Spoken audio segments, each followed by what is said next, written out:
मेरे साथ हैं अमलेंदु उपाध्याय। वोट चोरी का मामला न सिर्फ बढ़ता जा रहा है बल्कि राहुल गांधी को उन पार्टियों का भी समर्थन मिलता जा रहा है जो पार्टियां अभी तक इंडिया गठबंधन में शामिल नहीं थी बल्कि वो एनडीए गठबंधन का हिस्सा हुआ करती थी। और इसके अलावा तमाम ऐसे मुद्दों पर राहुल गांधी की बातें कई सालों के बाद सही साबित होती दिखाई पड़ रही हैं, जो बहुत पहले से वो लगातार उठाते रहे हैं। चाहे वो संसद में वो बातें कही हो उन्होंने, चाहे वो उन्होंने किन्हीं दूसरे मंचों पर कही हो। ये कौन सी बातें हैं जो फिर से एक बार दिखाई पड़ रहा है कि साबित हो रही हैं? उन्होंने प्रधानमंत्री को लेकर जो टिप्पणी की थी और प्रधानमंत्री को कमजोर प्रधानमंत्री बताया था, कैसे ये साबित हो रहा है कि कमजोर प्रधानमंत्री है? ये सारी बातों पर हम चर्चा करेंगे। पहले बात करते हैं वोट चोरी की। वोट चोरी पर जिस तरीके से राहुल गांधी ने ये मुद्दा उठाया है, चुनाव आयोग ने एक बार फिर सफाई देने की कोशिश की है, लेकिन वही सफाई दी है जो पहले से वो देता रहा है। अभी भी ये इन जो उससे मांगे जा रहे हैं कि आखिर जो एफआईआर दर्ज कराई गई थी, आप उनकी इंफॉर्मेशन क्यों नहीं दे रहे हैं? लेकिन आयोग की सफाई अपनी जगह है, आयोग घिरा हुआ नजर आ रहा है, ये सबको पता है। पर राहुल गांधी को जिस तरीके से दूसरे दलों का सपोर्ट मिल रहा है, दूसरी पार्टियों का सपोर्ट मिल रहा है, इंडिया गठबंधन में इस मुद्दे पर जिस तरह की एकजुटता देखने को मिल रही है और भारतीय जनता पार्टी चुनाव आयोग के समर्थन में जिस तरह से उतर रही है, ये सारी चीजें बता रही हैं कि इसका इम्पैक्ट किस तरीके से हो रहा है, आम जनता में किस तरीके से हो रहा है और ये चुनावी राजनीति को किस तरह से प्रभावित कर रहा है। बिहार के विधानसभा चुनाव आने वाले हैं, सर पर है।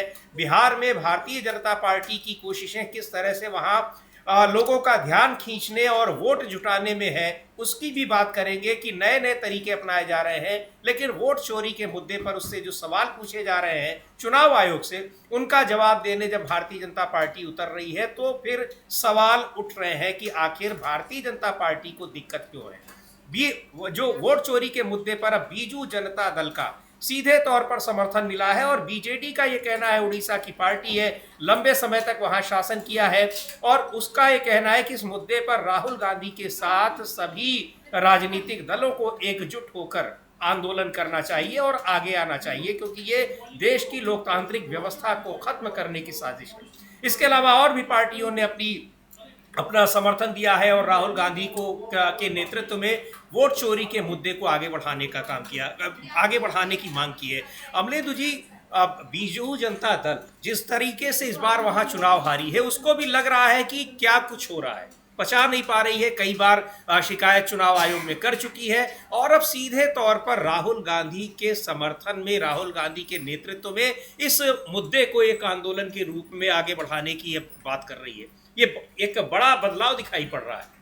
हाँ बिल्कुल समीर जी, एक बड़ा बदलाव है। चूंकि बीजू जनता दल कांग्रेस का या की सहयोगी नहीं है, इंडिया गठबंधन में शरीक नहीं है और आज उड़ीसा विधानसभा में कांग्रेस बीजेपी सरकार के खिलाफ अविश्वास प्रस्ताव लेकर आ रही है। खबर यह है कि बीजेडी उससे वॉकआउट भी करेगी, यानी कांग्रेस के साथ वहाँ भी वो मतलब जो राज्य की राजनीति उसमें नहीं है। लेकिन राहुल गांधी के वोट चोरी के मसले पर बीजेडी ने उनका खुला समर्थन किया है। हाल ही में उपराष्ट्रपति पद का चुनाव हुआ और बीजू जनता दल ने भारतीय जनता पार्टी की मदद की वहां वोटिंग से अनुपस्थित रहकर। इसके बावजूद अगर वो राहुल गांधी के वोट चोरी के मसले पर राहुल गांधी के साथ दिखाई पड़ रही है और साफ तौर पर समर्थन करती हुई दिखाई पड़ती है, तो ये समझा जा सकता है कि ये मसला बहुत बड़ा बन चुका है और राहुल गांधी के इस वोट चोरी के मसले पर उनको एक लंबा समर्थन मिलता हुआ दिखाई पड़ रहा है। बियॉन्ड द जाकर इंडिया गठबंधन, यानी इंडिया गठबंधन के बाहर भी उनको ये समर्थन मिल रहा है। और ये आप समझ सकते हैं कि भाजपा कार्यकर्ताओं में भी राहुल गांधी का समर्थन देखा जा सकता है। चूंकि जब अमित शाह पहुंचे बिहार और उन्होंने पूछा कि राहुल बाबा यहाँ क्यों आए थे, तो जनता में से जवाब आया वोट चोरी के खिलाफ आए थे। तो यानी जो भाजपा का कार्यकर्ता है वो भी ये समझ रहा है कि भारतीय जनता पार्टी वोट चोरी करके सरकार बना रही है और राहुल गांधी सही मुद्दा उठा रहे हैं। ये अमित शाह की सभा में ही बीजेपी के कार्यकर्ताओं ने कहा वोट चोरी के खिलाफ राहुल गांधी आए थे, इसका मतलब वोट चोरी एक बड़ा मुद्दा है।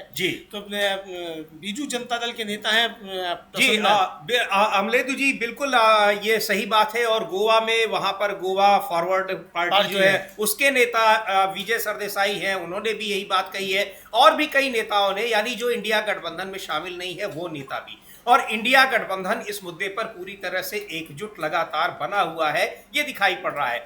इस पर चर्चा आगे बढ़ाते हैं। एक और बड़ी महत्वपूर्ण खबर है, राहुल गांधी ने आज से 8 साल पहले एक लाइन का छोटा सा एक ट्वीट किया था कि नरेंद्र मोदी जो है वो कमजोर प्रधानमंत्री है। अब वो ट्वीट फिर से याद किया जा रहा है, और जिस मुद्दे पर उन्होंने कहा था उनको कि ये कमजोर प्रधानमंत्री हैं, वही मुद्दा फिर से एक बार सही साबित होता दिखाई पड़ रहा है। H1B वीजा जो होता है, भारत से पूरे दुनिया से लोग जाते हैं जो अमेरिका में काम करने के लिए, उसकी जो फीस लगती है कई गुना बढ़ा दी गई है। पहले करीब 6 लाख रुपए लगते थे, वो अब ट्रंप सरकार ने उसको बढ़ाकर 88 लाख रुपए कर दिया है, यानी मान सकते हैं लगभग 1 करोड़ रुपए। इतना कई गुना, यानी सीधे तौर पर यहाँ के जो टेक्नोक्रेट्स हैं, तकनीकी लोग हैं, IT सेक्टर के जो लोग हैं, वो अब अमेरिका में जाकर काम करना उनका मुश्किल सा हो जाएगा, क्योंकि जहाँ 6 लाख रुपए फीस लग रही थी वहाँ अब उनको 88 लाख रुपए देने पड़ेंगे। तो वो उसको पवन खेड़ा जो कांग्रेस पार्टी के नेता हैं, राहुल गांधी के पुराने ट्वीट को उन्होंने ट्वीट किया है, जो 8 साल पहले राहुल गांधी ने लिखा था 5 जुलाई 2017 को कि India has a weak PM, यानी भारत में एक कमज़ोर प्रधानमंत्री है।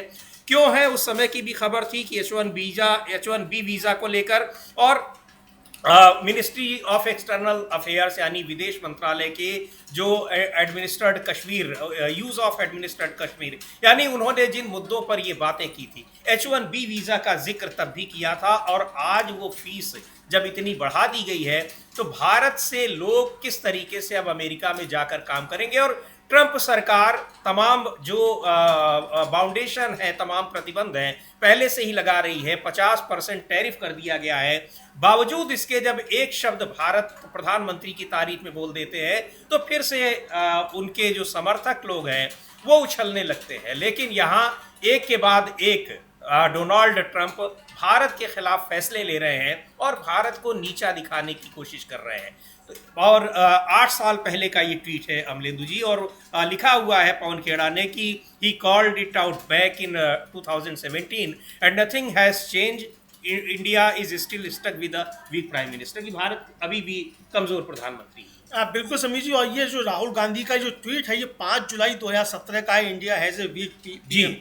और ये उस समय की खबर थी कि प्रधानमंत्री नरेंद्र मोदी और ट्रंप की मुलाकात होनी है, और उसमें H1B वीज़ा जो है उस पर बातचीत नहीं होगी। और समीर जी, आपको याद होगा कि ट्रंप अपने पहले कार्यकाल में ही इस H1B वीज़ा को लेकर काफ़ी ज़्यादा सख्त नजर आ रहे थे, और उसी समय घोषणा कर रहे थे कि हम इसको फीस बढ़ाएंगे। और उस समय उन्होंने नारा दिया था, बाई अमेरिकन हायर अमेरिकन, यानी अमेरिकन से खरीदो और अमेरिकन को ही नौकरी दो। और ये सीधा सीधा जो था अटैक जो था वो भारतीयों के ऊपर था, चूंकि जो सिलिकॉन वैली कही जाती है अमेरिका की, जहां से तमाम जो है सॉफ्टवेयर और मतलब IT सेक्टर जो है वो फलता फूलता है, दुनिया में राज करता है, उसमें सबसे ज्यादा दबदबा भारतीयों का है। तो उन भारतीयों को नुकसान पहुंचाने के लिए उस समय ट्रंप जो थे H1B वीजा की बात कर रहे थे और नरेंद्र मोदी जा रहे थे, तो उनके जाने पे ये बात नहीं होगी, ये खबर उस समय आई थी। और आपको याद होगा कि इसके बाद ही नरेंद्र मोदी गए थे अमेरिका और जाकर उन्होंने हाउडी मोदी किया था,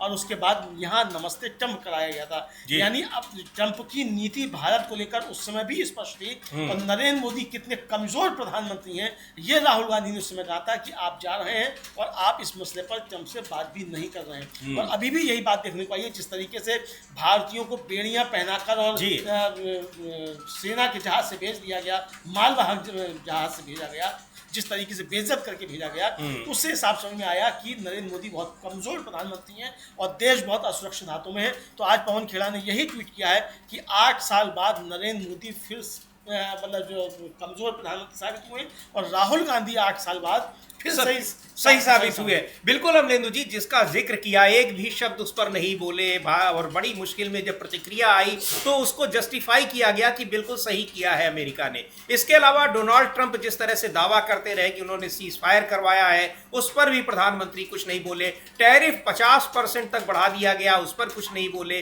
तो इन सारी चीज़ों पर प्रतिरोध का, विरोध का एक शब्द भी नहीं बोलते हैं, जबकि सच्चाई ये है कि जितनी जरूरत अमेरिका को भारत की है व्यापार के मामले में, उतनी ही जरूरत भारत की अमेरिका को भी है। बावजूद इसके अगर प्रधानमंत्री नहीं बोलते हैं, सरकार की तरफ से विरोध नहीं होता है, तो इसको क्या समझा जाए? क्या वही समझा जाए जो राहुल गांधी लिख रहे हैं और जो पवन खेड़ा ने जो ये बात कही है? तो बहुत सारे ये सवाल हैं जिस पर प्रधानमंत्री घिरे हुए हैं। राहुल गांधी की जो टिप्पणियां हैं अगर देखा जाए तो जो चाहे वो जीएसटी के बारे में कहा हो अमलेंदु जी, चाहे और भी किसी मुद्दे पर कहा हो, चाहे अडानी और अंबानी के बारे में कहा हो, सारी चीजें वो सही साबित होती दिखाई पड़ रही है। या फिर एसआईआर को लेकर अब चाहे ताजा तरीन हम देखें या वोट चोरी को लेकर किस तरीके से उनको जन समर्थन भी मिल रहा है और राजनीतिक दलों का भी समर्थन, जो राजनीतिक पार्टियां उनके साथ नहीं रही वो भी अब उनके साथ दिखाई पड़ रही। हाँ बिल्कुल, उनके साथ वो पार्टियां भी दिखाई पड़ रही हैं और समर्थन लगातार राहुल गांधी का इस मसले पर बढ़ता जा रहा है। वोट चोरी पर एक और बड़ी खबर है समीर जी, उस पर भी हम लोग अभी चर्चा करेंगे जी। काफी बड़ी खबर है वो भी वोट चोरी के ऊपर, और एक तरह से कहा जाए कि चुनाव आयोग जो है वो बैकफुट पर काफी ज्यादा नजर आ रहा है, घिरता हुआ बहुत बुरी तरह नजर आ रहा है, और राहुल गांधी के आरोपों के बाद वो स्वीकार करता हुआ नजर आ रहा है एक तरीके से राहुल गांधी के आरोपों को, तो उसकी भी हम लोग चर्चा करेंगे। लेकिन जिस तरीके से बीजू जनता दल ने खुलकर राहुल गांधी का समर्थन कर दिया है, ये काफी ज्यादा महत्वपूर्ण है, चूंकि हम लोगों ने जैसी चर्चा की कि बीजू जनता दल इस समय शामिल नहीं है इंडिया गठबंधन में और राहुल गांधी के साथ में नहीं है, तो उसके जो नेता हैं बीजू जनता दल के उपाध्यक्ष हैं प्रसन्ना आचार्य, उन्होंने कहा है कि राहुल गांधी बहुत गंभीर मुद्दे उठा रहे हैं जिन्हें नजरअंदाज नहीं किया जा सकता। ये चुनाव आयोग पर गंभीर आरोप है, चुनाव आयोग को इस आरोप का जवाब देना चाहिए, नहीं तो पूरे देश में शक और संदेह रहेगा। चुनाव आयोग को राजनीतिक तरीके से जवाब देने के बजाय आरोपों का उचित जवाब देना चाहिए। और उन्होंने कहा कि हमने भी एक याचिका दायर की है क्योंकि हमें चुनाव के निष्पक्ष और पारदर्शी संचालन और वोटर लिस्ट की तैयारी पर संदेह है जी। ये कहना है बीजू जनता दल के उपाध्यक्ष प्रसन्ना आचार्य का। अब वो कहते हैं कि देश के मतदाताओं को संतुष्ट करने के लिए चुनाव आयोग का यह कर्तव्य और जिम्मेदारी है कि वह इस पर स्पष्टीकरण दे। ऐसा ना करके अगर चुनाव आयोग राजनीतिक पार्टी की तरह व्यवहार करता है और जवाब देता है तो ये दुर्भाग्यपूर्ण है जी। सुन लेते हैं प्रसन्न आचार्य को क्या कह रहे हैं। और प्रसन्न आचार्य बीजू जनता दल के उपाध्यक्ष है। बीजू जनता दल कभी एनडीए का हिस्सा हुआ करता था, यानी भारतीय जनता पार्टी की उड़ीसा में सहयोगी पार्टी रही। हालांकि बाद में वो अलग भी हो गई, लेकिन तमाम मुद्दों पर संसद में उसका समर्थन करती रही। लेकिन वोट चोरी के मुद्दे पर सीधे तौर पर अब वो इंडिया गठबंधन के साथ खड़ी है और राहुल गांधी के जो एफर्ट्स हैं उनका समर्थन करती हुई दिखाई पड़ रही है। सुनते हैं प्रसन्न आचार्य क्या कह रहे हैं।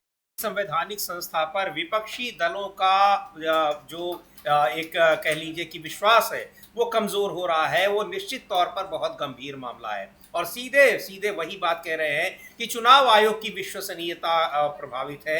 और क्या राहुल गांधी जो मुद्दे उठा रहे हैं बहुत ही जरूरी मुद्दे हैं और सही मुद्दे हैं, इसलिए उनका समर्थन किया जाना चाहिए। एक बड़ा डेवलपमेंट है अमलेंदु जी इस वोट चोरी को लेकर। जिस तरीके से चुनाव आयोग का रवैया है, भारतीय जनता पार्टी और चुनाव आयोग की साठगांठ सीधे तौर पर दिखाई पड़ रही है और पूरा का पूरा विपक्ष जो है वो साथ खड़ा दिखाई पड़ रहा है राहुल गांधी के। हाँ बिल्कुल, राहुल गांधी के साथ पूरा विपक्ष खड़ा हुआ दिखाई पड़ रहा है और एनडीए में भी सेंध लग गई है। जी हाँ, एनडीए के दल जो है धीरे धीरे वो राहुल गांधी के साथ वोट चोरी के मसले पर आ रहे हैं और भाजपा के कार्यकर्ता भी इस बात को अब सच मान रहे हैं कि हाँ वोट चोरी करके ही प्रधानमंत्री नरेंद्र मोदी प्रधानमंत्री बने हुए हैं। क्योंकि अमित शाह की रैली में जिस तरीके से अमित शाह को जवाब दिया कि राहुल बाबा यहाँ क्यों आए हैं, हाँ। और ये कहा गया कि राहुल बाबा यहाँ जो है वो वोट चोरी के मसले पर आए हैं। राहुल गांधी ने अभी जो प्रेस कॉन्फ्रेंस की थी और अलंद विधानसभा क्षेत्र का जो मसला उठाया था समीर जी, उसमें राहुल गांधी ने साफ कहा था कि जो वोट काटे गए वो अधिकांश वोट जो काटे गए वो वोट काटे गए दलितों के, पिछड़ों के, अल्पसंख्यकों के, वंचितों के, ये वोट काटे गए।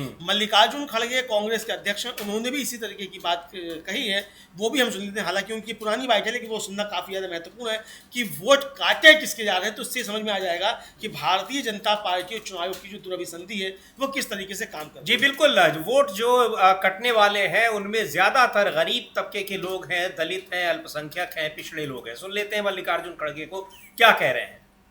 ये मुद्दा अब किस तरीके से आगे बढ़ रहा है और राहुल गांधी को जिस तरह से समर्थन मिल रहा है वो बहुत महत्वपूर्ण है। एनडीए के दल रहे, एनडीए के में शामिल पार्टियां भी सीधे तौर पर राहुल गांधी के साथ खड़ी दिख रही हैं वोट चोरी के मुद्दे पर। मल्लिकार्जुन खड़गे को सुनते हैं क्या कह रहे हैं। बड़ा मुद्दा है वोट चोरी का, और तमाम चीजें, तमाम एक्टिविटीज, गतिविधियां इस तरह की जा रही हैं कि इस मुद्दे से लोगों का ध्यान भटकाया जा सके। लेकिन ये इतना गंभीर मुद्दा है कि इससे लोगों का ध्यान भटकना बड़ा मुश्किल है।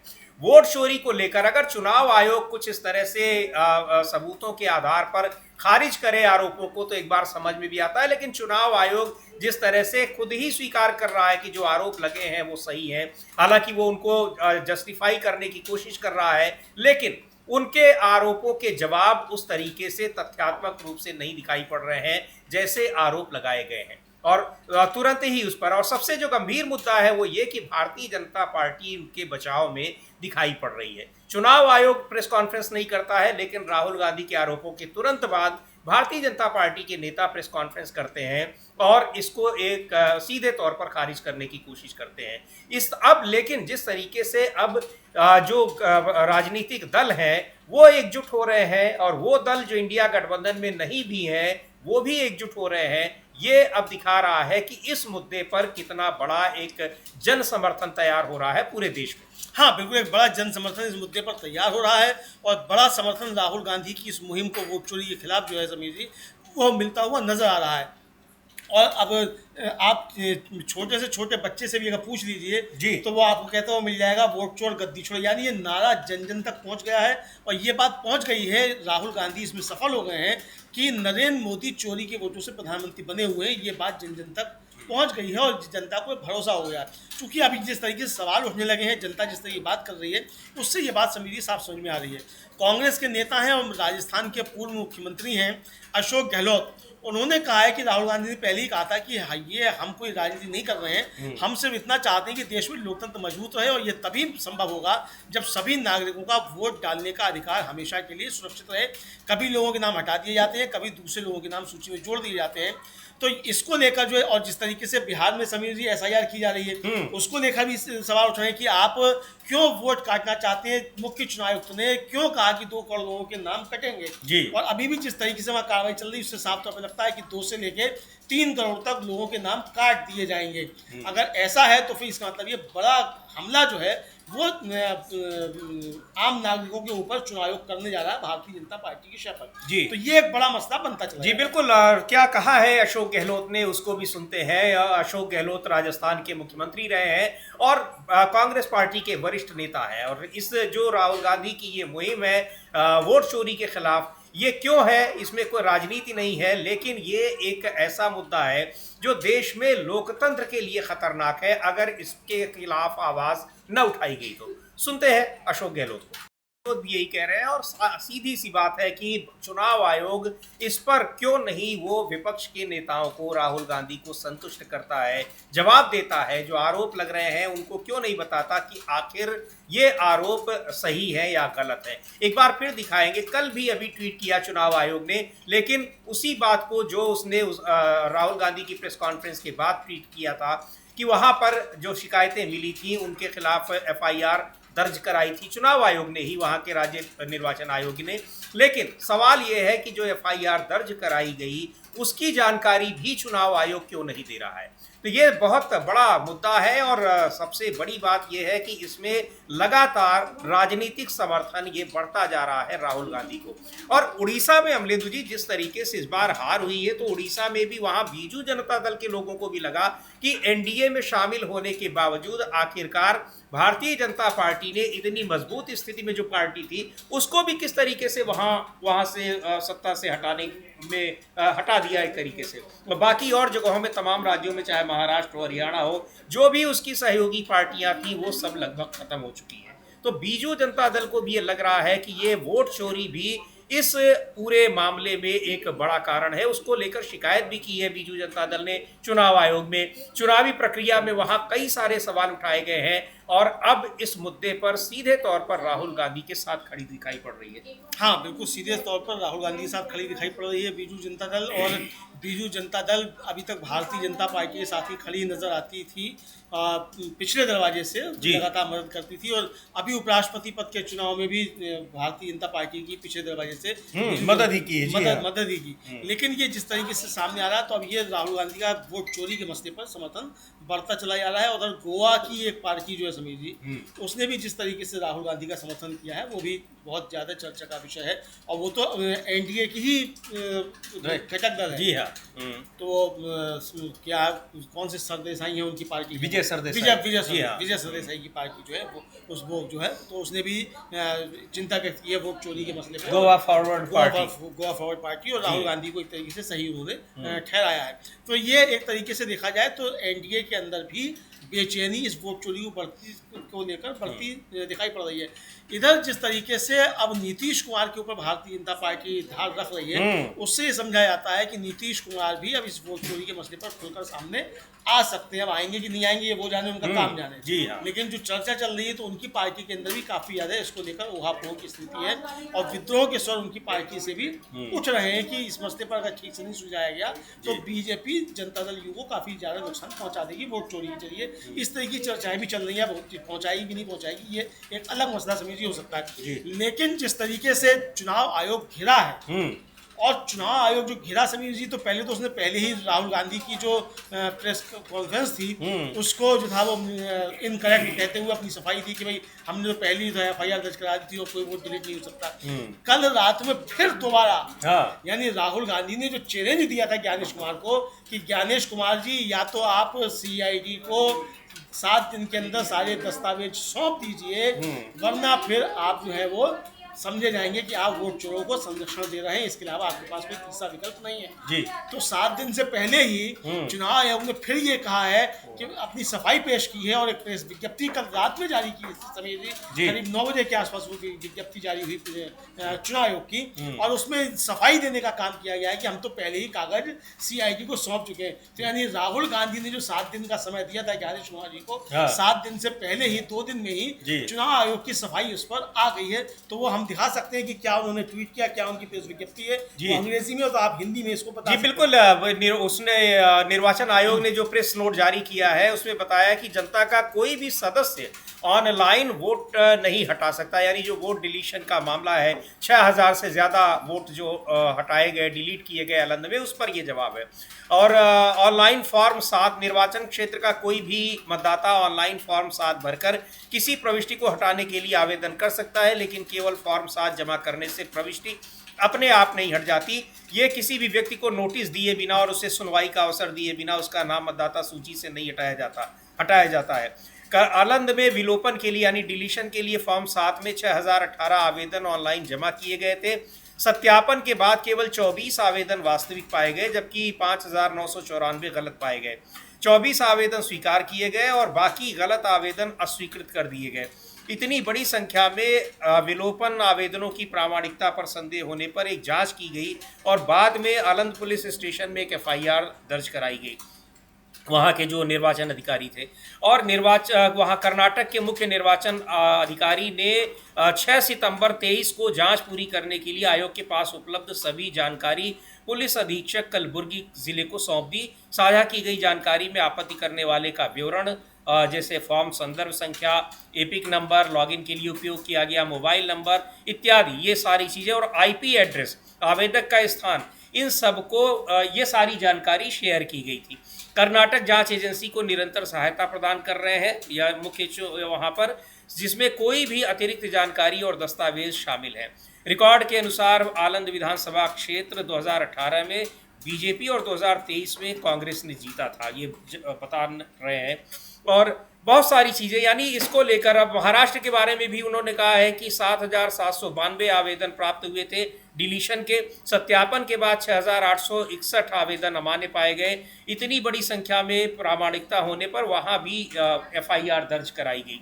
यानी बता रहे हैं कि ये शिकायतें थी, यही बात कही थी, और ये कहा गया था कि जब आपको सीआईडी ने वहाँ के मांगे थे दस्तावेज तो आप दे क्यों नहीं रहे हैं, तो अब कह रहे हैं कि हमने वो दस्तावेज दिए हुए। हाँ, तो लेकिन ये नहीं बता रहे हैं कि 4 सितंबर 2025 को अभी आखिरी पत्र जो 98वां पत्र सीआईडी ने लिखा है कि आप हमको दस्तावेज दीजिए, वो आपने दस्तावेज क्यों नहीं दिए, ये नहीं बता रहे हैं। और ये बता रहे हैं कि 6 सितंबर 2023 को ही हमने ये कागज सौंप दिए थे। अब जो आपसे जानकारी मांगी जा रही है, राहुल गांधी जो आरोप लगा रहे हैं वो जानकारी आप नहीं दे रहे, चूंकि उससे चोरियां पकड़ी जाएंगी। आपने तो बता दिया कि साहब वो मोबाइल नंबर दे दिया गया था, लेकिन वो क्या आईपी एड्रेस थे वो आपने नहीं दिए हैं। ये कहाँ से डिलीट हो रहे थे और किसके पास इसका एक्सेस था, ये जानकारी आप नहीं दे रहे। आरोप ये है समीर जी कि इसमें कोई इजराइल की कंपनी है जी, उसके जरिए ये काम बीजेपी करा रही थी। ये आरोप है, हम नहीं कह रहे, ये आरोप है। हाँ, क्योंकि राहुल गांधी ने उस दिन प्रेस कॉन्फ्रेंस में भी कहा था कि केंद्रीकृत सेंट्रलाइज्ड में संगठित तरीके से काम हो रहा है, समझे तरीके से काम हो रहा है, और ये पूरे देश भर में हो रहा है। जी हाँ, ये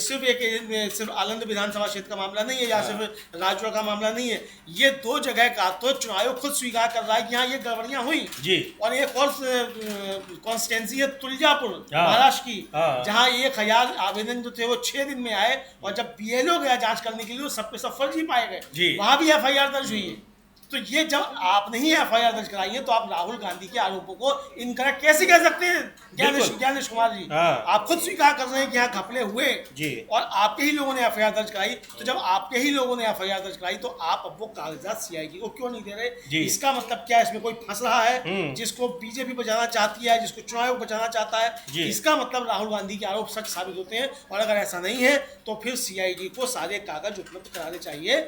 ज्ञानेश कुमार जी वो सारे कागज सीआईडी को उपलब्ध कराने जी, बिल्कुल कागज उपलब्ध कराने चाहिए। और जो आखिरी पत्र जो दिया है उस पर क्या जवाब है, तो देखना यह है कि अब शायद 7 दिन जब के बीतने से पहले हो सकता है कि चुनाव आयोग अपनी सफाई दे, लेकिन जो सच्चाई ये है कि अगर ये सारी चीज़ें स्पष्ट कर देगा तब फिर जो कहा गया था कि हाइड्रोजन बम नहीं है, लेकिन फिर तो ये हाइड्रोजन बम जैसा हो ही जाएगा। और चूंकि चुनाव आयोग के पास दस्तावेज है नहीं, और उनमें कहीं न कहीं इसमें जो सारी चीज़ें बताई गई हैं, आरोप लगे हैं, गड़बड़ियों के आरोप लगे हैं, वो सही साबित होते दिखाई पड़ रहे हैं। नहीं तो अब तक सारे दस्तावेज आ गए होते, क्योंकि कोई बहुत मुश्किल नहीं है ये सारी चीज़ें उपलब्ध कराना। खैर, यहाँ तो दस्तावेज उपलब्ध न कराए जाए, इसके लिए कानून तक बदल दिया गया। आपको याद होगा हरियाणा में जो वहाँ पर चुनाव से संबंधित जो दस्तावेज मांगे गए थे मतदान के समय। लेकिन अब इस मुद्दे पर जो चुनाव आयोग है घिरा नजर आ रहा है, और ये दिख रहा है कि आरोपों के जवाब उसके पास नहीं है। अब उड़ीसा में भी जिस तरीके से इसको लेकर एक सक्रियता बढ़ी है, एक तरफ बीजू जनता दल वहां पर राहुल गांधी के सीधे तौर पर समर्थन करता हुआ दिखाई पड़ रहा है, वहीं कांग्रेस के भी विधायक हैं सागर चरण दास, उनको भी सुन लेते हैं कि ये मुद्दा किस तरीके से उड़ीसा में भी बहुत बड़ा मुद्दा बन गया है और पूरे देश में बन गया है। चूंकि उड़ीसा में भी इससे पहले वहां पर नहीं महसूस हुआ होगा, क्योंकि वहां लगातार उनकी सरकारें बन रही थी। भारतीय जनता पार्टी की उपस्थिति वहां न के बराबर थी, लेकिन धीरे धीरे इस स्थिति में अपने को पहुंचाई कि वहां पर सरकार पूर्ण बहुमत की सरकार बन गई। वहां भी अब कहा जा रहा है कि इसमें वोट चोरी जैसी प्रक्रियाओं का ही योगदान है, जिस वजह से वहां बीजेपी की अकेले दम पर सरकार बनी है। ये वहां के बीजू जनता दल के लोग कह रहे हैं, जो वहां 2 दशक से भी ज्यादा उन्होंने शासन किया। तो सुनते हैं कांग्रेस विधायक सागर चरण दास को क्या कह रहे हैं। जगहों पर वोट चोरी जैसी घटनाएं हुई हैं, वो घटनाएं सामने आनी चाहिए। अब ये सागर चरण दास हैं, उड़ीसा में विधायक हैं कांग्रेस पार्टी के, और बीजू जनता दल भी इस पूरे मुद्दे पर कांग्रेस पार्टी के साथ है, राहुल गांधी के साथ है।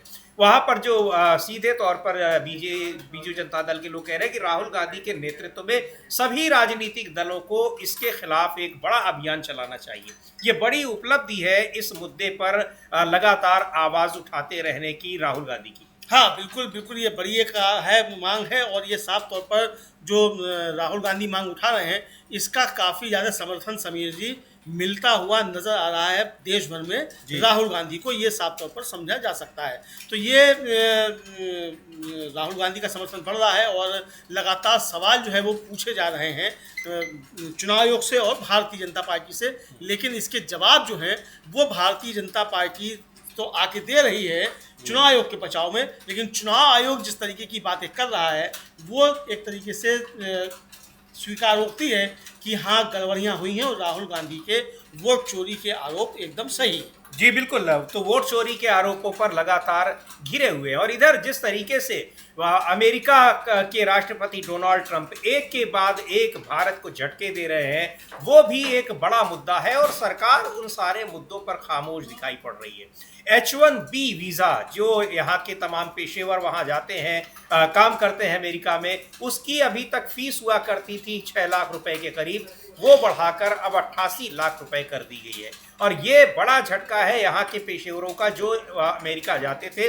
इसको लेकर भी सरकार से अब सवाल पूछे जा रहे हैं और राहुल गांधी का कहना है कि इस मुद्दे को उन्होंने 8 साल पहले 2017 में ही उठाया था और तब ये कहा था कि वहाँ पर अमेरिका के राष्ट्रपति से प्रधानमंत्री नहीं बात कर पाए इस मुद्दे पर और वो एक कमज़ोर प्रधानमंत्री है। आज फिर 8 साल के बाद वो कमज़ोर प्रधानमंत्री के रूप में ही दिखाई पड़ रहे हैं। हालांकि तब तो वो मजबूत प्रधानमंत्री थे क्योंकि अकेले दम पर उनका बीजेपी का बहुमत था, एनडीए के भी तमाम दल उनके साथ थे, लेकिन आज तो प्रधानमंत्री वो कमज़ोर है, लेकिन कमज़ोर अपने को दिखाते नहीं है। और जिस तरीके से प्रधानमंत्री का 75वां जन्मदिन मनाया गया प्रायोजित तरीके से, तो यही बताने की कोशिश की गई कि बहुत मजबूत स्थिति में है। सारे सेलिब्रिटीज से बधाई संदेश दिलवाए गए, वो खबर भी हम लोगों ने आप तक पहुंचाई कि कैसे सबको टेक्स्ट लिखकर बताया गया कि किसको क्या अपने बधाई संदेश में कहना है। लेकिन सवाल यह है कि ये सारी चीज़ें किसी नेता की और नेतृत्वकर्ता की मजबूती को नहीं दिखाती हैं, बल्कि वो काम क्या कर रहा है, किस तरीके से वो देश की अर्थव्यवस्था को बना रहा है, दुनिया के तमाम देशों के साथ कैसे संबंध है, विदेश नीति क्या कर रही है, इससे उसकी मजबूती का पता चलता है। तो बड़ा सवाल उठाया है मल्लिकार्जुन खड़गे ने और कई सारे उन्होंने एक के बाद एक कई पॉइंट्स के जरिए ये पूछा है कि क्या मजबूत नेतृत्व इसी को कहते हैं। एक बार देखेंगे, एक लंबा चौड़ा ट्वीट किया है कांग्रेस के नेता मल्लिकार्जुन खड़गे ने, कांग्रेस पार्टी के राष्ट्रीय अध्यक्ष, और उन्होंने लिखा है कि जन्मदिन प्रधानमंत्री नरेंद्र मोदी जी जन्मदिन की बधाई के बाद मिले इन रिटर्न गिफ्ट से भारतीय लोग दुखी हैं।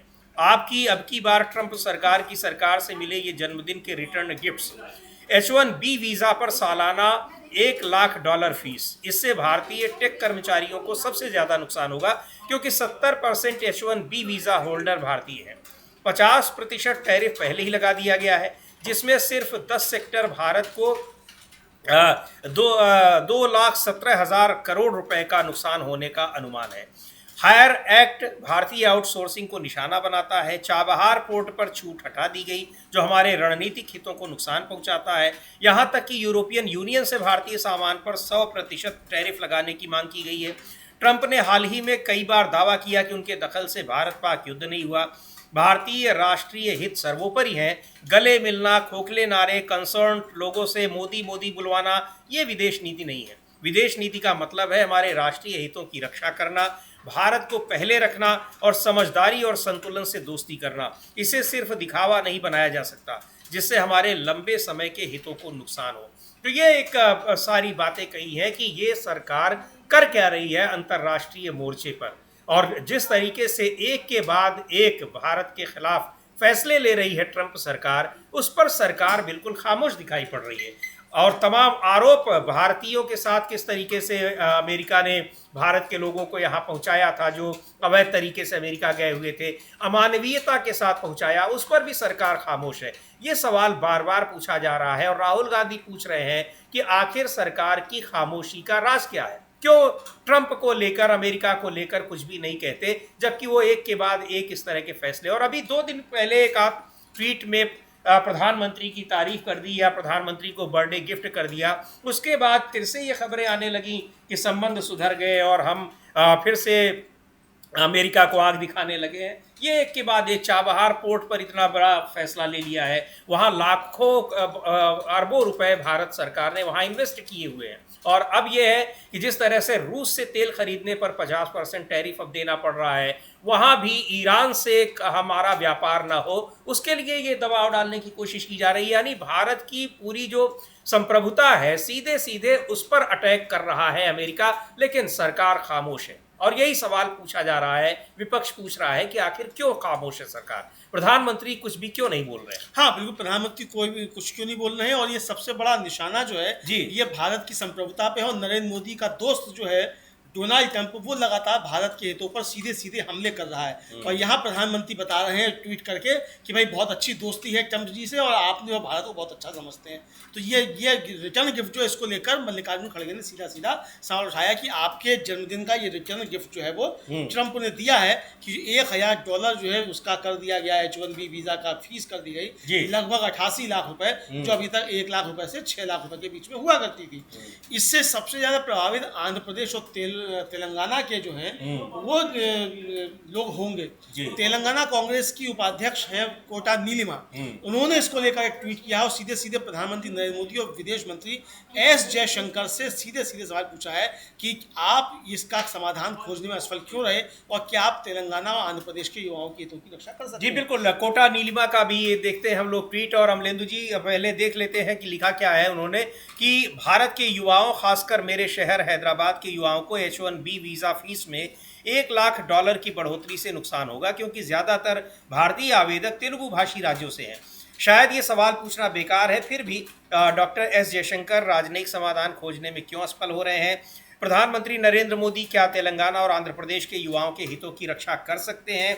ये सवाल उन्होंने पूछा है। और यही नहीं, जब अभी इस पर 50% टैरिफ बढ़ाया गया अमलेंदु जी, उस पर भी आंध्र प्रदेश में, यहाँ तक कि उनकी सहयोगी पार्टी है तेलुगु देशम पार्टी, उन्होंने सवाल उठाया है कि हमें 25,000 करोड़ रुपए का हर साल का हमें नुकसान हो रहा है आंध्र प्रदेश से, चूंकि बहुत सारी चीज़ों का, खासतौर से जो मछलियों का वहाँ यहाँ से निर्यात होता है। लेकिन उन सारे मुद्दों पर सरकार खामोश है और सरकार जवाब नहीं दे रही है, और ये सवाल लगातार पूछे जा रहे हैं। कांग्रेस पार्टी ने भी एक ट्वीट किया है, और अभी थोड़ी देर पहले, 2 मिनट पहले, जिसमें लिखा है कि नरेंद्र मोदी के दोस्त ट्रंप ने H1B वीज़ा की फीस बढ़ा दी है। पहले H1B वीज़ा की फीस 6 लाख रुपए थी, जो अब बढ़कर 88 लाख रुपए हो गई है। ट्रंप के इस फैसले से सबसे ज़्यादा नुकसान भारत को होगा। भारतीयों के लिए अमेरिका में नौकरी के मौके कम होंगे, अमेरिका से भारत आने वाले पैसे में भी भारी कमी आएगी, भारत के IT प्रोफेशनल्स की नौकरियां खतरे में होंगी। ये खतरा इसलिए भी बड़ा होगा क्योंकि देश की बड़ी IT कंपनियां पहले से ही छटनी कर रही हैं। साफ है, नरेंद्र मोदी की नाकाम विदेश नीति का खामियाजा आज देश भुगत रहा है। तो ये एक बार बार ये चीज़ें हैं कि क्यों इस पर सरकार कोई कदम नहीं उठाती, अमेरिका के साथ रिश्ते कैसे हैं इसको क्यों नहीं बताती, और जो कुछ ये कर रहे हैं डोनाल्ड ट्रंप आखिर क्यों कर रहे हैं, और भारत सरकार चुपचाप उन सारे फैसलों को उनको बर्दाश्त कर रही है। हाँ बिल्कुल, ये इसको लेकर सवाल उठ रहे हैं लगातार कि भाई ये क्यों इसको बर्दाश्त कर रही है। और ये साफ तौर पर समझा जा सकता है समीर जी की, जो जैसा कि कहा राहुल गांधी ने कहा था कि कमज़ोर प्रधानमंत्री है, और 8 साल बाद वो फिर सच साबित हुआ, ये पवन खेड़ा का कहना है। तो साफ तौर पर ये दिखाई पड़ता है कि वास्तव में एक कमज़ोर प्रधानमंत्री इस देश को मिला हुआ है, जो सिर्फ ट्रंप के थपथपा देने से ही ट्रंप के सामने बिल्कुल बिछ जाता है और भारतीय हितों की एक तरीके से बिल्कुल जो है वो अवहेलना कर देता है, और केवल अपनी यारी दोस्ती जो वो निभाता है, भारत के हितों को नहीं निभाता है। ये साफ तौर पर समीर जी समझ में आ रहा है कि किस तरीके से नरेंद्र मोदी भारत के हितों को नुकसान पहुंचा रहे हैं और भारत के हितों के खिलाफ जाकर काम कर रहे हैं सिर्फ अपनी दोस्ती निभाने के लिए। ये साफ तौर पर साफ समझ में आता है समीर जी। तो अब ये एक तरीके से देखा जाए तो ये समझा जा सकता है कि किस तरीके से नरेंद्र मोदी के चलते भारत को नुकसान हो रहा है, और नरेंद्र मोदी का दोस्त ट्रंप जो है वो भारत को लगातार नुकसान पहुंचा रहा है। जी बिल्कुल, और उसमें नुकसान पहुंचा रहे हैं, उस नुकसान हो रहा है। लेकिन सबसे ज़्यादा जो गंभीर सवाल ये है कि सरकार उसको बहुत खामोशी के साथ देख रही है, उस पर कोई प्रतिक्रिया नहीं दे रही है, चाहे वो टैरिफ बढ़ने का मामला हो। और इन सब के बीच अभी भी अमेरिका की शर्तों पर एक ट्रेड डील करने के लिए तैयार है सरकार, क्योंकि अब अमेरिका की शर्तों के पर ही और अचानक उस जो ट्रेड डील थी वो रुक गई थी, लेकिन वो फिर से रिज्यूम होने की तरफ बढ़ रही है। आखिर क्यों? और उसमें भी उस ट्रेड डील में जो व्यापार संधि होनी है भारत के साथ, व्यापार वार्ता, उसमें क्या भारत के हितों को ये प्रमुखता दी जाएगी या फिर अमेरिका अपनी शर्तों पर करेगा, इसको लेकर सवाल उठ रहे हैं। तो और जब अगर व्यापार डील करनी है तो टैरिफ को लेकर क्यों बात नहीं की जा रही है? दुनिया के तमाम देशों ने बात की है, लेकिन सरकार यहाँ पर अमेरिकी दबाव के आगे हर जगह झुकती दिखाई पड़ रही है। जैसा कि अभी डोनाल्ड ट्रंप ने कहा कि हर मुद्दे पर, चाहे वो भारतीयों को यहाँ भेजने का मसला हो, चाहे वो डोनाल्ड ट्रंप का ये बार बार का एक दावा करना कि हमने भारत और पाकिस्तान के बीच युद्ध रुकवाया है, यानी मध्यस्थता की है, यानी वो इस मुद्दे पर एक तीसरा पक्ष बने हैं, जबकि भारत और पाकिस्तान के बीच कोई मामला द्विपक्षीय है। इन सारे मुद्दों पर एक भी बार प्रधानमंत्री ने टिप्पणी नहीं की, जबकि उस पर सवाल उठे और बाकायदा संसद में चर्चा भी हुई, लेकिन फिर भी उन्होंने अमेरिका या डोनाल्ड ट्रंप का नाम नहीं लिया।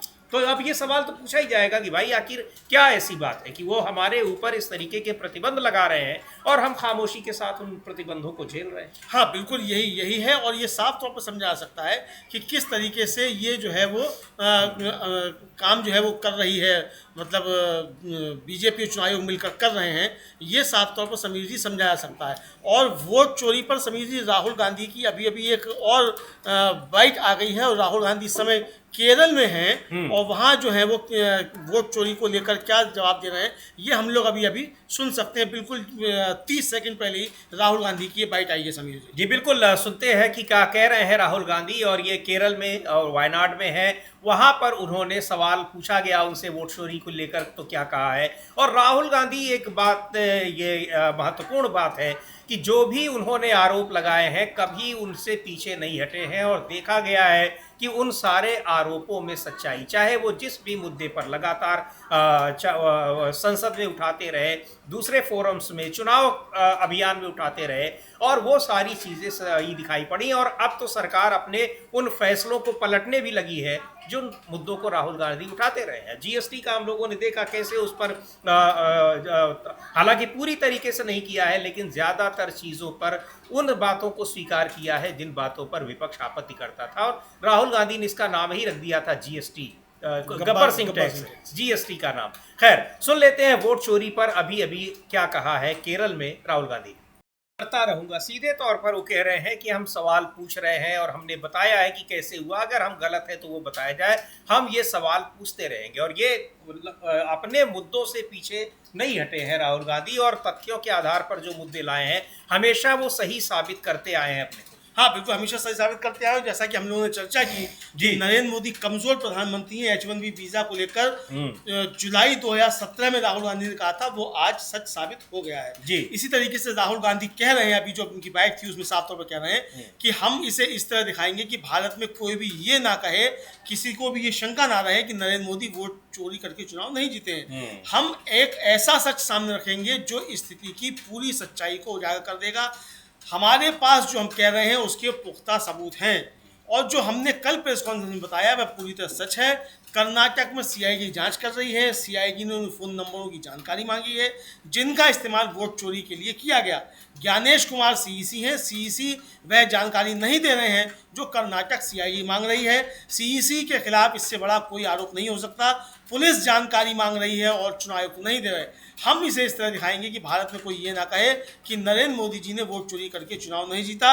हम एक ऐसा सच सामने रखेंगे जो स्थिति की पूरी सच्चाई को उजागर कर देगा। हमारे पास जो हम कह रहे हैं उसके पुख्ता सबूत हैं जी, ये राहुल गांधी ने साफ तौर पर कहा है जी। बिल्कुल, इसको लेकर कि हमारे पास सबूत है, पुख्ता सबूत है, तब हम उन मुद्दों को उठा रहे हैं। और ये अभी हाइड्रोजन बम आना बाकी है, जिससे ये पता लग जाएगा किस तरीके से पूरे सिस्टम को कैसे नष्ट करने की कोशिश की जा रही है।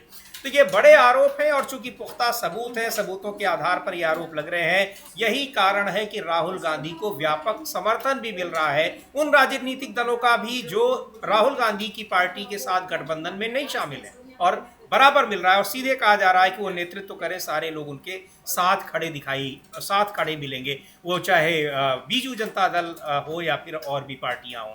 और इस मुद्दे को लेकर जिस तरह से सड़कों पर भी उतरे हैं एसआईआर और वोट चोरी का वोटर अधिकार यात्रा, उसको भी देखा जाए तो बिहार में किस तरीके से ये वोटर अधिकार यात्रा वहां पर सफल रही है, आम लोग किस तरीके से जुड़े हैं, और लोगों ने खुद ये बताया कि ये बहुत बड़ी समस्या है। जितनी अभी तो महादेवपुरा का उस समय उन्होंने पूरी जानकारी दी थी इन्वेस्टिगेट करके, इस पूरा बिहार में ये सारी चीज़ें, वहाँ भी चुनाव में ये सब दिखाई पड़ा है। और ये केवल 1-2 सीट का नहीं, हालांकि ये बात राहुल गांधी ने भी कही है कि केवल 1 सीट या 2 सीट का नहीं है, पूरे देश में तमाम जगहों पर बहुत सारे ऐसे उदाहरण हैं, और कई जगहों की छानबीन अब की जा चुकी है।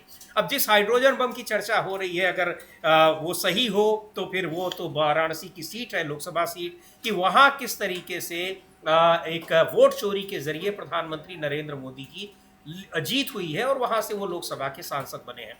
लेकिन अमलेंदु जी, बिहार चुनाव से पहले ये सारी चीज़ें बहुत ज़्यादा भारतीय जनता पार्टी को परेशान किए हुए हैं, और जिस तरह समर्थन मिला, और जब भी आपने कहा जो कि एनडीए के भीतर भी, जेडीयू में भी ये लग रहा है कि ये बड़ा मुद्दा है, और बीजेपी उसको भी कहीं एक बड़ा झटका देने की तैयारी में तो नहीं। हाँ, हो सकता है। और दूसरी तरफ भारतीय जनता पार्टी इस मुद्दे से भटकाने की कोशिशें कर रही है, और बिहार में चुनाव के समय हालांकि बहुत सारी उसके जो चुनावी एजेंडा होता है उसमें धार्मिक क्रियाकलापों में शामिल होना रहता है, लेकिन अचानक किसी जगह से अगर धार्मिक प्रेम उमड़ने लगे तो ये भी सोचने वाली बात होती है। आजकल सारी धार्मिक चीज़ें जो हैं वो दिखाई पड़ रही हैं बिहार की ओर, चाहे वो सीतामढ़ी के विकास की बात हो, चाहे और मुद्दे हो।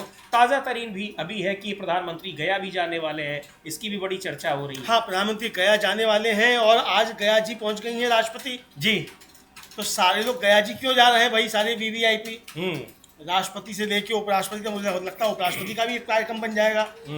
प्रधानमंत्री भी जाएंगे, राष्ट्रपति पहुंच गई हैं, गृह मंत्री हो ही आए हैं, तो सब लोग मुकेश अंबानी भी शायद पहुंच रहे हैं, खबर आ रही है जी। लेकिन एक बड़ी चर्चा है समीर जी, दो लोगों ने प्रधानमंत्री को जन्मदिन की बधाई नहीं दी। एक तो गौतम अडानी ने और दूसरी मोहन भागवत ने। ये भी चर्चा है। लेकिन कल जिस तरीके से भारतीय जनता पार्टी और भोंपू मीडिया जो है समीर जी, ये यासीन मलिक के एक हलफनामे को लेकर जो उछल कूद मचा रहा था, अब वो उल्टा पड़ गया है भारतीय जनता पार्टी को जी। यासीन मलिक जो JKLF के नेता रहे, अलगाववादी नेता हैं, और अब हालांकि वो मुख्य धारा में लौट आए हैं, लेकिन वो जेल में बंद हैं, उनके ऊपर कई सारे मुकदमे चल रहे हैं। उन्होंने एक हलफनामा दिया और उस हलफनामे के जो अब अंश आए हैं वो भारतीय जनता पार्टी को काफ़ी ज़्यादा परेशान करने वाले हैं जी। हलफनामे में जो लिखा है उन्होंने लिखा है मलिक ने कि RSS नेतृत्व ने मुझसे दूरी बनाए रखने या मुझसे बिल्कुल बात ना करने के बजाय सीधे मुझसे बातचीत करने का फैसला लिया जी। और उन्होंने विवेकानंद इंटरनेशनल फाउंडेशन के अध्यक्ष एडमिरल KN सूरी के घर बार बार मिलने के निमंत्रण का भी जिक्र किया, जो कि एक RSS से जुड़ा हुआ थिंक टैंक है। और मलिक ने लिखा है अपने हलफनामे में कि एडमिरल सूरी मुझे कई बार नई दिल्ली में अपने घर पर लंच के लिए और इंडिया इंटरनेशनल सेंटर में बुलाते थे।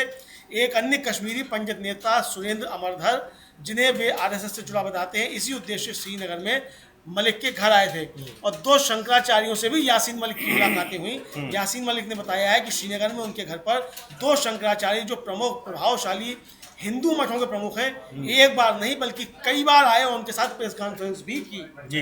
ये बड़ी बातें जो है उन्होंने इसको लेकर कही हैं और ये उन्होंने मतलब जिस तरीके से सब बातें कही हैं RSS के साथ जो अपने संबंध बताए हैं, ये बड़े ज़्यादा सवाल करने वाला अब है। ये सीधे सीधे भारतीय जनता पार्टी, प्रधानमंत्री नरेंद्र मोदी के ऊपर, भारतीय जनता पार्टी के ऊपर, तो यहाँ भी घिरी हुई भारतीय जनता पार्टी बुरी तरीके से समीजी नजर आ रही है जी जी। इधर राहुल गांधी आज जब केरल में हैं तो समीर जी देखिए कि राहुल गांधी को लेकर बहुत सारी बातें कि वो प्रधानमंत्री नरेंद्र मोदी पर इस तरीके से हमलावर करते हैं। केरल में सीधे सीधे मार्क्सवादी कम्युनिस्ट पार्टी और राहुल गांधी की कांग्रेस जो है जी आमने सामने है और एक दूसरे के खिलाफ खूब आरोप प्रत्यारोप भी लगते हैं। लेकिन आज राहुल गांधी ने P. विजयन को लेकर जो बात कही है वो बड़ी गंभीर बात कही है, वो हम लोग सुन सकते हैं। उनका कहना है कि चूंकि यहाँ के मुख्यमंत्री जो काफी मिलनसार और सभ्य हैं तो इसलिए हम यहाँ एक लोकतांत्रिक परिवेश में जी रहे हैं। ये बहुत बड़ी बात है समीर जी। CBI के महासचिव D. राजा की पत्नी उनके खिलाफ चुनाव भी लड़ी थी वायनाड से। उनके खिलाफ चुनाव लड़ी थी। अभी प्रियंका गांधी के खिलाफ भी गठबंधन ने अपना उम्मीदवार उतारा। दोनों आमने सामने रहते हैं, सरकारें वहाँ इन्हीं की बनती बिगड़ती हैं, चाहे एक बार UDF आ जाता है, एक बार LDF आ जाता है। लेकिन अगर विपक्ष का सबसे बड़ा नेता वहाँ के मुख्यमंत्री के लिए इन शब्दों का प्रयोग कर रहा है, मुझे लगता है कि बहुत बड़ी बात है। इसको भी हम लोग सुन सकते हैं। जी बिल्कुल, सुनते हैं राहुल गांधी ने क्या कहा है केरल के मुख्यमंत्री के लिए, वहां की सरकार के लिए, और वहां तारीफ की है। यानी विपक्ष के नेता तो राजनीति में जो बात अक्सर होती है कि राजनीति में जो वैचारिक विरोध होता है वो व्यक्तिगत विरोध नहीं होता है, जो आजकल की राजनीति में दिखाई पड़ रहा है। सुन लेते हैं राहुल गांधी ने वहाँ केरल के मुख्यमंत्री के लिए क्या कहा है। जो केरल में UDF है, वो LDF है, लेफ्ट डेमोक्रेटिक फ्रंट, वो विरोधी पक्ष है कांग्रेस पार्टी का जाता है। लेकिन केरल के मुख्यमंत्री वो कितने हम्बल हैं, कितने विनम्र हैं, ये बात राहुल गांधी कर रहे हैं, जो कि वहाँ की मुख्य विपक्षी पार्टी के नेता हैं। हाँ बिल्कुल समझिए। तो ये एक कहा जाए कि इस राजनीति में ऐसी बातें अब दुर्लभ हो गई हैं। हाँ। तो ये स्वच्छ राजनीति जिसे कहा जा सकता है उसकी तरफ ये बढ़ते हुए कदम है। और जो राहुल गांधी ने कहा कि उन्होंने साफ तौर पर कहा कि केरल के मुख्यमंत्री एक विनम्र व्यक्ति हैं। अन्य नेता चाहे वे किसी भी स्तर के हों, थोड़ी सी भी शक्ति पाकर अहंकारी हो जाते हैं। भारत में राष्ट्रीय स्तर पर ऐसे बहुत वरिष्ठ नेता हैं जिनमें जरा भी विनम्रता नहीं है। ये किसकी तरफ इशारा आप समझ सकते हैं। पूरे देश में लोकतांत्रिक स्थान बंद कर दिए गए हैं और मुझे सचमुच खुशी है कि हम यहाँ एक लोकतांत्रिक स्थान का उद्घाटन कर रहे हैं। तो चूंकि आज राहुल गांधी, प्रियंका गांधी और सोनिया गांधी तीनों केरल में हैं और केरल में जो है वहाँ पे वो ओमन चांडी स्मारक सभागार जो है उसका उद्घाटन किया है। वहाँ उन्होंने जाकर ओमन चांडी जो कांग्रेस के वहाँ मुख्यमंत्री रहे, उनके नाम पे ये सभागार है, तो उस कार्यक्रम में बोल रहे थे राहुल गांधी जी। बिल्कुल। तो ये राजनीति में वैचारिक मतभेद होते हैं लेकिन व्यक्तिगत नहीं। लेकिन आजकल की राजनीति में व्यक्तिगत मतभेद ही नहीं बल्कि दुश्मनी के स्तर तक के मतभेद दिखाई पड़ते हैं। पर जो उदाहरण राहुल गांधी ने पेश किया केरल में, वही राजनीतिक परंपरा रही है भारत की। यहाँ चाहे विपक्ष में, सत्ता में कोई रहे, विपक्ष में कोई रहे, लेकिन एक मर्यादा बनी रहती है। पर उस मर्यादा को अब तार तार किया जा रहा है। पिछले 10 सालों में बहुत ज़्यादा वो असर हम लोगों को दिखाई पड़ रहा है, और न केवल नेताओं के भीतर, नेताओं के बीच, बल्कि नेताओं के समर्थकों के बीच भी। लेकिन केरल में ये चीज़ बनी हुई है और विपक्ष के नेता जब सत्ता पक्ष की तारीफ कर रहे हैं इस मामले में, बाकी वैचारिक मतभेद और वहाँ पर सरकार के क्रियाकलापों को लेकर वहाँ आलोचना होती रहती है। लेकिन जो व्यक्तिगत स्तर पर उनकी प्रशंसा अगर हो रही है तो इसका मतलब कि राजनीति का जो स्तर है अभी भी वहाँ अन्य जगहों की तुलना में बहुत बेहतर है। खैर, ये अलग मुद्दा है। लेकिन जिस तरीके से अब चुनाव आयोग वोट चोरी के मामले में घिरा है और प्रधानमंत्री नरेंद्र मोदी अपनी विदेश नीति, खासकर अमेरिका को लेकर, अमेरिका बार बार भारत को झटके दे रहा है, सरकार खामोश है, प्रधानमंत्री खामोश है, उसको लेकर अब सरकार एक बार फिर घिरी नजर आ रही है। ताबड़तोड़ 2 बड़े फैसले किए। H1B वीज़ा की फीस बढ़ाना और चाबहार बंदरगाह जो पोर्ट है ईरान में, जहां भारत ने करोड़ों अरबों रुपए खर्च किए हैं, इन्वेस्ट किए हैं, उस पर प्रतिबंध लगाना, ये सारी चीज़ें अब सरकार को एक नए सिरे से घेर रही हैं। सरकार का क्या जवाब आता है, और इधर चुनाव आयोग क्या 1 हफ्ता बीतने तक स्पष्टीकरण देता है, उन सवालों का जवाब देता है जो राहुल गांधी ने उठाए हैं या नहीं, ये देखने वाली बात होगी।